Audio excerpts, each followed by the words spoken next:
السلام عليكم ورحمة الله وبركاته. أهلا بكم في قناة مواهب ثورات مع وليد السن. النهارده فيديو جديد عن أسباب النقر والخبط. لو أنت أول مرة تتفرج معانا على القناة ما تنساش تعمل لايك واشتراك في القناة وتفعل زر الجرس ده حسب فعلا الفيديو تاني. بصوا يا جماعة، قبل أي حاجة اعملوا لنا لايك للفيديو علشان أنا بعمل لك فيديوهات وأقسم بالله ما هتلاقي حد يعمل لك العيوب اللي أنا بقولها لك.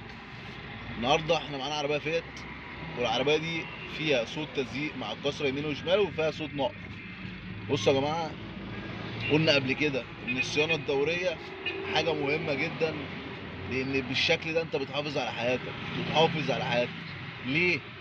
لان ممكن يقابلك عيب، العيب ده يبقى واقف على تكه صغيره زي العربيه دي، واقف على تكه صغيره، والعربيه دي لا قدر الله كانت عجله هتبقى في جنب وعجله في جنب.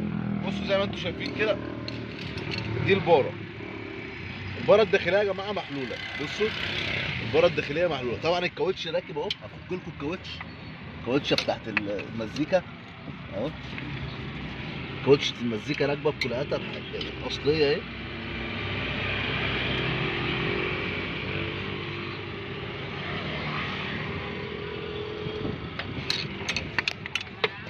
بفك اهو الكاوتشه قصاد عينيكم.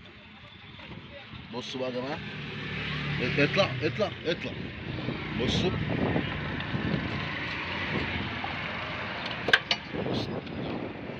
صاحب العربيه اهو. احنا عملنا ايه دلوقتي؟ عملنا حاجه؟ لا انت جيت دلوقتي ايه اللي حصل؟ عشان برضك انا طلعت صاحب العربيه مصدوم، يعني صاحب العربيه مصدوم دلوقتي بيقول لي يا نهار اسود انت دلوقتي جاي ليه يا هندسه؟ في تخبيط تحت من العفش كده.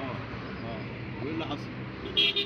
لقيت الكرة دي مفكوكة يعني. احنا فكيناها ولا حاجه وركبناها وعملنا عليها فيديو ولا حاجه؟ لا مفكوكة فعلا. يا جماعه الصيانة مهمة صراحة. الصيانه مهمه. لا صح، زي ما الوليد صح. لازم كل فتره على الاقل كل 10 15000 كيلو او كل غير زيت راجع على العفش. ممكن ما تبقاش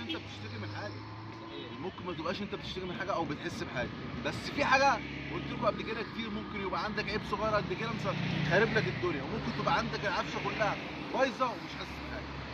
الفيديو عجبك ما تنساش تعمل لايك واشتراك في القناه. شكرا لكم في قناه مواهب ثورات مع الفيسبوك.